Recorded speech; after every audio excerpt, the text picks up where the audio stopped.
Bismillahirrahmanirrahim. Alhamdulillahi Rabbil Alamin. Salatu salamu ala syarfil anbiya'i wal mursalin. Nabiyina Muhammadin wa ala alihi wa sahbihi ajma'in. Assalamualaikum warahmatullahi wabarakatuh. So inshallah, yung sumunod na kabanata doon sa yung Ar-Rusul wa Risalat, sumunod na bahagi, chapter 2, Muqaranatu Bainar Risalat. So, paghahambing sa iba't ibang mga mensahe. So, nalaman na nga natin na mayroong iba't ibang anyo yung mensahe. So, maaaring ito yung wahi in general, at may mga mensahe na inireveal na meant to be na maging kasulatan. Ito na yung Torah, yung Zabur, yung Suhuf Ibrahim, Injil, Quran, ganun. Pero yung mga natatanggap ng mga propeta at sugo mula kay Allah in general ay wahi, revelation. Kumbaga. At sa Islam, kay Propeta Muhammad sallallahu alaihi wasallam, yung hindi naging bahagi ng Quran ay napapaloob siyempre sa sunnah. Hindi siya napapaloob sa Quran pero napapaloob sa sunnah, na dalawang anyo kumbaga ng wahi na dumating kay Propeta Muhammad sallallahu alaihi wasallam. Actually, meron nga tinatawag ng mga hadith qudsi, di ba? Yung hadith qudsi, yung meaning nun, sinasabi ng ibang mga scholar, eksaktong kung paano sinabi ito ni Allah kay Propeta Muhammad sallallahu alaihi wasallam. Halimbawa yung mga hadith, yung ya ibadi o aking mga alipin, hadith qudsi yun. Pero bagaman salitain ni Allah, hindi yun sinama sa Quran. Hindi kasama sa Quran. Kapag magsasala tayo, hindi pwedeng re-recite natin hadith qudsi. O kaya yung, kumbaga, inaasahan natin yung reward sa pagbasa ng hadith qudsi katulad ng pagbasa sa Quran. Hindi. Magkaiba talaga sila. So, ganun yung yung mangyayaring mga pagkakaiba-iba sa iba't ibang mga revelation kay Propeta Muhammad sallallahu alaihi wasallam. At syempre, in between sa iba't ibang mga propeta, may pagkakaiba din yung kanilang mga mensahe. Alhamdulillah. So, yung unang bahagi nga, masdaruha wal gayatu minha. Yung pinanggalingan ng mga wahi na ito at ang layunin sa pagkakapahayag sa mga ito. So, nagkakaiba-iba. So, kahit kay Propeta Muhammad sallallahu alaihi wasallam mismo, kumbaga yung Quran, sa hikmah kung bakit ipinahayag ito sa loob ng mahabang panahon, 23 years, linuthabbitu bihi fuadak, so, sabi doon sa aya, upang mapatatag na namin yung Quran sa puso mo, Propeta Muhammad sallallahu alaihi wasallam, na kumbaga kaya siya dahan-dahan na ipinahayag. Siyempre nalaman natin yung iba't ibang mga ayat sura sa Quran ipinahayag sa iba't ibang mga sitwasyon o kalagayan ng mga sahaba. Diba? Iba yung mga ipinahayag sa Makkah, iba yung mga pinahayag sa Madina. Kapag may jihad, diba? May mga aya na ipinababa si Allah, diba, pang mga katulad nito. Si Al-Kutubus Samawiyah, masdaruha wahidun. Sa pagdating sa mga pinanggalingan, syempre nauunawaan natin ang mga banal na aklat, yung Kutubus Samawiyah. Isa lang ang pinanggalingan nito. Isa lang ang pinanggalingan nito. So, dun sa Suratu Ali Imran, verse 1 to 4, ano yung unang aya ng Ali Imran? Alif Lam Mim din, di ba? Alif Lam Mim. Tapos yung una niyang aya, pangalawa niyang aya, yung umpisa ng Ayatul Kursi. Alif Lam Mim, Allahu la ilaha illa huwal hayyul qayyum. Alif Lam Mim, si Allah, walang Diyos na marapat sambahin liban sa Kanya na Al-Hayy, buhay, na hindi namamatay, at Al-Qayyum, kumbaga tagapagtaguyod ng lahat ng bagay. Qayyum. Yung Qayyum, ano ito superlative ito nung Qaim. Ano yung root word ng Qaim? Kama. Kama sa kahulugan na, di ba yung kama tumayo? Pero kama ito sa kahulugan na itinaguyod niya. So, Qaim, nagtataguyod. So si Allah, siya yung tagapagtaguyod ng lahat ng kanyang mga nilikha. Hindi iral ang mga nilikha kung wala si Allah. So ito yung qayyum na tinutukoy dito. Parang sa sa iba pang format nito, yung aya, ar-rijalu qawwamuna 'alan nisa, ang kalalakihan ay tagapagtaguyod ng kababaihan. So, ibig sabihin, yung mga lalaki, sila yung nagtutustos dapat sa asawa nila. O, kumbaga, nagtataguyod sa pamilya nila. Kahit pa mas mayaman sa iyo yung asawa mo, yung babae, pwedeng ganun eh. Mas mayaman yung babae. Si Khalid, katuluyan sila niya, no? Si Khalid pa rin yung tatay, yung padre di pamilya, hindi yung babae. Hindi yung babae, yung lalaki pa rin. Kasi yun ang utos ni Allah, ar-rijalu qawwamuna 'alan nisa. So, yung sumunod na bahagi ng aya, nazzala alaykal kitaba bil haqq. Bumaba sa inyo ang aklat ng buong katotohanan. Kumbaga, dala-dala nito ang katotohanan. Musaddikan, ito adverbally ito. Musaddikan na nagpapatotoo lima bayna yadayhi, na nagpapatotoo sa siyang nauna rito. At marami ng mga naunang mga kasulatan sa Quran, di ba? Siyempre, lalong-lalo na kumbaga, nililinaw ng Quran ang Injil at ang Torah. Na hanggang ngayon, mayroong mga tao na sumusunod sa mga kasulatan nito. Kasulatan na ito. Kasi wala naman ng tao ngayon na di ba? Sumusunod sa Zabur. Ang Zabur nga, actually, kung ito man yung Salmo ni David, na-integrate na siya sa Lumang Tipan. Na-integrate na siya doon. At pating iba pang mga kasulatan ng iba pang mga propeta at mga scribes nandun na. Kaya lumaki yung Lumang Tipan eh. Ang Torah originally, yung first 5 books lang ng Lumang Tipan. Pero nadagdag doon yung iba pang mga nadidiscover nilang mga kasulatan. So, ang Quran ay musaddik, nagpapatunay sa anumang nauna rito. Musaddik, ibig sabihin, sa kahulugan din na, pinatotohanan nito kung ano yung totoo at pinasisinungalingan nito kung ano hindi totoo. Diba? Halimbawa, si Sulaiman alayhis salam dun sa Lumang Tipan, pinagbintangan ng mga Hudyo na daw nangalun niya, na nagsalamang ka. Kaya nga si Allah sa Quran, pinagtanggol niya Sulaiman alayhis salam. Wama kafara Sulaiman, walakin na shayatina kafaru. Hindi nagkufur si Sulaiman, yung mga satanas. Sila ang nawalan ng pananampalataya. So, musaddik, kasi kapag sinabi musaddik, nagpapatotoo, pwede rin siya mangangahulugan na pasisinungalingan din niya kung ano yung hindi totoo.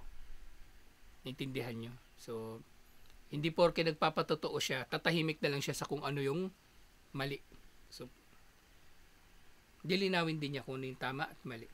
Kaya nga isa sa mga pangalan din ng Quran, Al-Furqan, yung tagapaghati sa pagitan ng tama at mali. Yung Furqan at yung Faruq, pareho lang ng kahulugan. Pero yung Furqan, ginagamit na salita para sa kumbaga hindi tao, lalo na yung Quran. Tapos Faruq, ginagamit sa tao. Kaya sino ba yung tinatawag na Faruq? Si Umar bin Khattab radhiyallahu anhu, tinatawag siyang Al-Faruq. So, musaddikan lima bayna yadayhi, nagpapatotoo sa mga nauna rito. Wa anzalat Taurata wal Injil. So, dito pa lang, pinatotohanan na ni Allah na siya ang nagpababa sa Torah at Injil. Hindi ito nanggaling sa sino man, liban pa kay Allah. So, dito pa lang, sa pinatotohanan na ni Allah. Yung sinasabi niya, di ba, musaddikan lima bayna yadayhi, ng Quran na ibinaba kay Propeta Muhammad sallallahu alaihi wasallam, nagpapatunay sa nauna rito. At ito ang sinabi niya ni Allah, ang Torah at Injil ay galing sa kanya. Pero tinutukoy dito syempre yung original na Torah at Injil. At wala nang original ngayon na Torah at Injil. Wala na. Yung original nito wala na. Actually, yung pinanggalingan ng kung ano man meron ngayon yung mga Kristiyano at mga Hudyo, lalo na yung bagong tipan. Actually, hindi nga Hebrew eh. Hindi Aramaic na wika ni Jesus. Latin at Greek ang pinanggalingan ng kanilang bagong tipan, lalong-lalo na.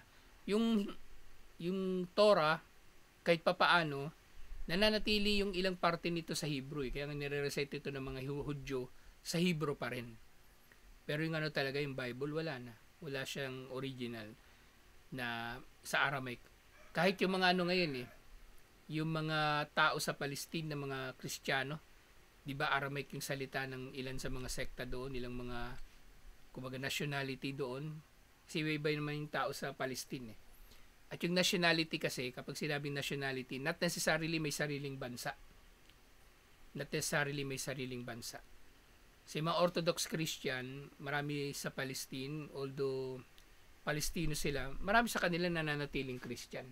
At ilang parts ng kanilang mga ritual, mga dasal in particular, Aramaic pa rin. Aramaic pa rin. Meron nga ako napanood na YouTube nun Aramaic version nung Ama Namin. Tingnan natin yun. At yung Aramaic, pag maririnig mo, parang Arabic din. Parang Arabic din. Parang parang Bisaya tsaka Ilonggo, Waray. May mga may pagkakatulad. Bicolano, medyo may pagkakatulad sila sa Bisaya.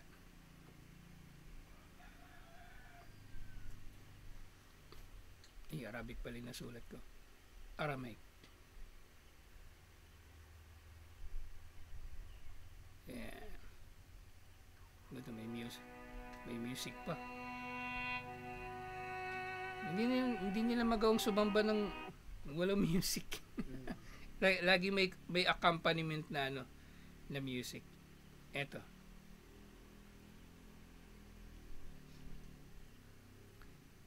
Yung ama sa Arabic Ab, di ba? Ayan. Abun de Bashmayo. Our Father. Abun de Dasmaya. May music din kainis sa Wag na nga lang. Basta yung ilan sa mga Eastern Orthodox, ginagamit pa rin nila yung Aramaic. Pero yun na lang. Pero yung kabuuan ng nung kasulatan katulad sa Quran, wala na, hindi na siya nasa Aramaic. So nga wa anzala Taurata wal Injila min qabl. At nauna na niyang pinahayag ang Quran at Injil. Hudan linnasi wa anzala al-Furqan. Na mga ito ay meant to be na maging gabay para sa mga tao. Pero nga nawala na sila, di ba? Na-abrogate na. At nakawala na yung original version dito sa mundo. At ibinaba niya naman ang Furqan. Nang tinutukoy din dito yung Quran. So dito, merong iba't ibang katangian ang Quran na tinukoy si Allah. Di ba? Nazzala alaykal kitaba bilhaq. So tinawag ito ni Allah bilang kitab, aklat. Bilhaq, dala ang katotohanan. Musaddikan, pangilan na yan, pangatlo, na nagpapatotoo. Musaddikan lima bayna yadayhi, nagpapatotoo sa nauna rito. At hudal linnas, yung huda na tinutukoy dito, maring yung tinutukoy nga dito pala yung yung Quran. Yung Quran din bilang gabay sa mga tao. Hindi yung kasi singular siya So yung Quran pala yung tinutukoy dito sa huda. Sa pangilan na 4. At panlima yung Furqan. So ang Quran ay kitab, tapos pinadala bilhaq. Ito ay musaddik, at ito ay huda, at ito ay Furqan. So meron 5 katangian ng Quran. Ito ay aklat na dala ang katotohanan. Ito ay nagpapatotoo. Ito ay gabay, at ito ay tagapaghati sa pagitan ng tama at mali. Pero dito sa ating topic, yung pinanggalingan, sa isa lang ang pinanggalingan ng Torah, ng Injil at ng Quran. Isa lang, si Allah. Sumunod na sinabi, wal kutubus samawiyya kulluha unzilat ligayatin wahidatin wa hadafin wahid. So isa lang ang pinanggalingan ng mga banal na aklat. Pero ang kanilang purpose, isa lang din. Ang purpose kung bakit sila ipinadala ni Allah. Yung general nila na layunin. Yung general na layunin. At specific na layunin, syempre, katulad na binanggit ko kanina, na maaring aya ipinababa na may dalang hukom. Halimbawa, yung mga aya na ibinaba ng pinagbintangan si Aisha radhiyallahu anha na nagzina. So, meron siyang specific na purpose, pero merong pangkalahatan na purpose na pare-pareho ang lahat ng mga aklat ni Allah. Unzilat litakuna manhaju hayatin lil bashari alladina yaishuna fi hadhihi al-ard. So, ang lahat ng mga kasulatan, Quran at iba pa, ito'y binaba upang maging manhaj, maging metodolohiya, maging sistema, maging pamamaraan, gabay, pwede din, manhaj, di ba? Parang parang manual. Gabay para sa buhay ng tao na nabubuhay dito sa mundo. So, ang Quran ay meant to be na maging gabay para sa lahat ng tao. Kung yung kuffar, halimbawa, tatanggapin nila yung Quran, hindi magmumuslim sila. Ganun lang yung ibig sabihin dito. Takuduhum bima fiha min ta'alimi wa tawjihat wa hidayah. So, ang mga kasulatan daw ay kumbaga nagtutulak sa mga tao sa pamagitan ng nilalaman nito ng mga pangaral, mga instruction at mga gabay.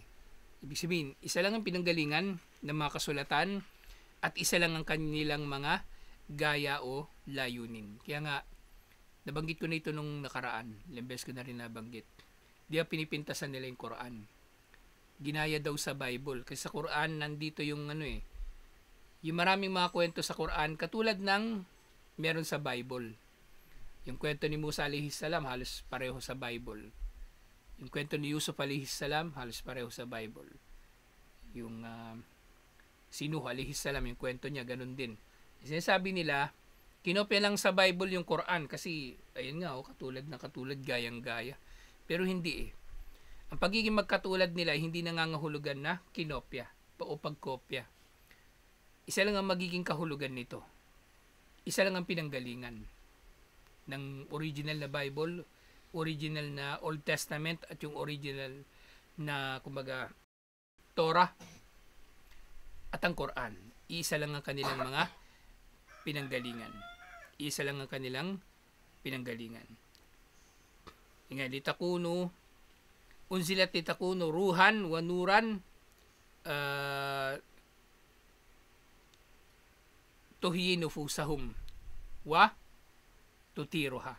So mga ito na ipinahayag ni Allah subhanahu wa ta'ala, ipinahayag na ito inshallah ay magiging kumbaga gabay at liwanag para sa kaluluwa ng mga tao.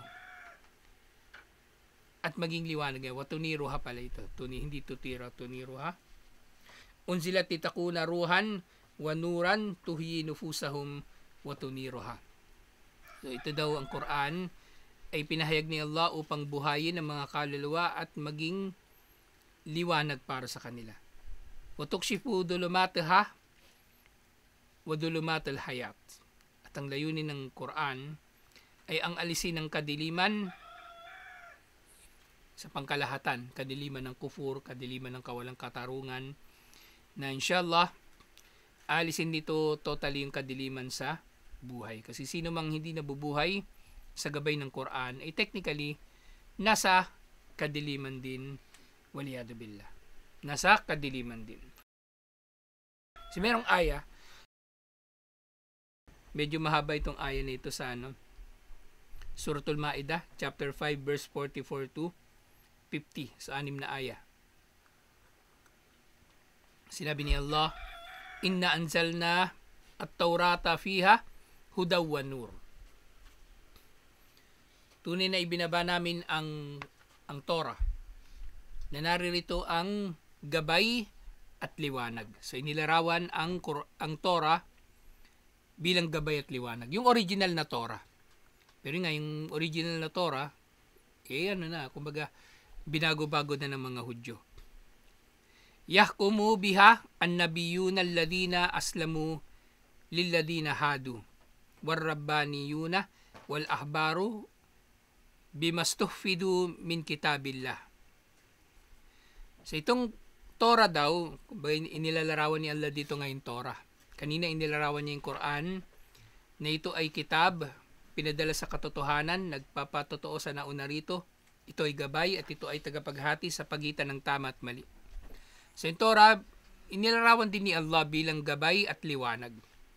Nagahatol sa pamagitan nito ang mga propeta na tumalima kay Allah subhanahu wa ta'ala. At ito yung kumbaga ay hinahatol nila sa mga Hudyo. So ginagamit nila ang Torah upang hatulan ang mga Hudyo.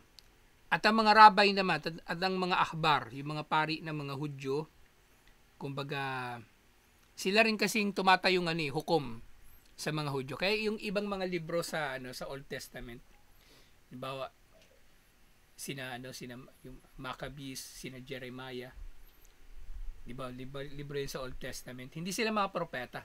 Ang iba doon mga judge o mga taga-sulat. Pero pag propeta, para sa mga Hudyo, automatically nagiging hukom na rin siya. Nagiging judge. Kaya kung naalala ninyo sa Quran, ilang beses na banggit si Sulaiman at si Dawud na may pumupunta sa kanilang tao na nagpapahatol. Kasi mga propeta, trabaho din nila ang maghatol sa mga tao. Kahit si Propeta Muhammad sallallahu alaihi wasallam.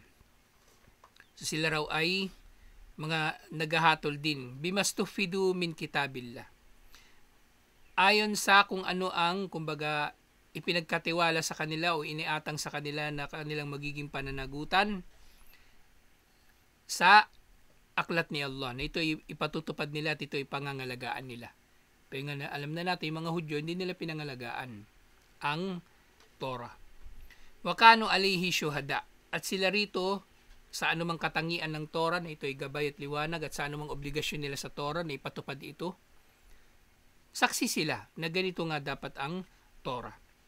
Fala takshawun nas wakshawni. Kaya huwag mong katatakutan ang mga tao. So ito kay Propeta Muhammad sallallahu alaihi wasallam na ito sinasabi. Kaya huwag mong katatakutan ng mga tao. Pero dito sa translation binabanggit din yung yung mga Hudyo. Anyway, kung pautos, pwede ito generally para sa lahat, kahit para sa mga Muslim. Kaya huwag ninyong katatakutan ng mga tao. Wakshawni. Bagkos ako ang inyong katakutan, wala tashtaru bi ayati thamanan qalila. At huwag ninyo ipagbibili ang aking mga tanda sa murang halaga. So dito sa translation, yung mga Hudyong tinutukoy dito. Pero ganun din para sa mga Muslim, siya lang mas dapat nating katakutan. At hindi tayo pwedeng magbebenta, ipagbibili natin ang mga aya ni Allah sa murang halaga. Yung pagbebenta ng mga aya, wala tashtaru bi ayati thamanan qalila. Huwag ninyo ipagbibili, huwag ninyo ibebenta ang aking mga aya sa murang halaga. Hindi ito ibig sabihin bawal magtinda ng Quran o bawal magtinda ng libro. Diba? Kasi ganoon yung pag-unawa ng iba. Sabihin niya, ba't yung binibenta yan? Ano yan? Pagbebenta yan ng aya ni Allah. Hindi yan tinutukoy dito. At tinutukoy dito, natalakay na natin, diba? Yung pagpapalit nila ang mga aya ng kasulatan sa dunya. Kumbaga pinagpalit nila. Sa halip na ipapatupad nilang isang hatol na nasa Quran, hindi nila pinatupad. Kasi mas gusto nila ipatupad yung ibang hatol na papakinabangan nila dito sa dunya. Yun ang tinutukoy dito. وَمَنْ لَمْ يَحْكُمْ بِمَا أَنْزَلَ اللَّهُ فَأُولَٰئِكَ هُمُ الْكَافِرُونَ. So dito na nababanggit yung serye ng mga aya na nababanggit ito. Sino mang hindi maghatol ayon sa ibinaba ni Allah, sila ang mga hindi mananampalataya. Sila ang mga hindi mananampalataya. Actually, mga sunod-sunod na aya dito, nababanggit din yung waman lam yahkum, sino man ang hindi maghatol sa pamagitan ng aklat ni Allah o ng pinababa ni Allah. So ito, dito nababanggit yung mga katangian ng Torah. na ito nga ay marapat nilang isabuhay, marapat na ipatupad, at iba pa, alhamdulillah. Yung iba pang bahagi ng ayah, sa susunod na natin matatalakay. Nababanggitan naman dito yung tungkol sa mga Hudyo. At pinakamarami nga na nababanggit sa Quran ay tungkol kay Musa alayhis salam at tungkol sa mga Hudyo. Kasi kumbaga, ang ibig sabihin ni Allah, kung ano yung ginawa ng mga Hudyo, pag ginawa nyo yung kabaligtaran nun, magtatagumpay kayo. Inshallah. Kasi sila talaga yung pinakamasama, kumbaga, sa mga ummah na naging tagasunod ng mga propeta. Waliyadu billah. Tutuloy natin ito inshallah. Assalamualaikum warahmatullahi wabarakatuh.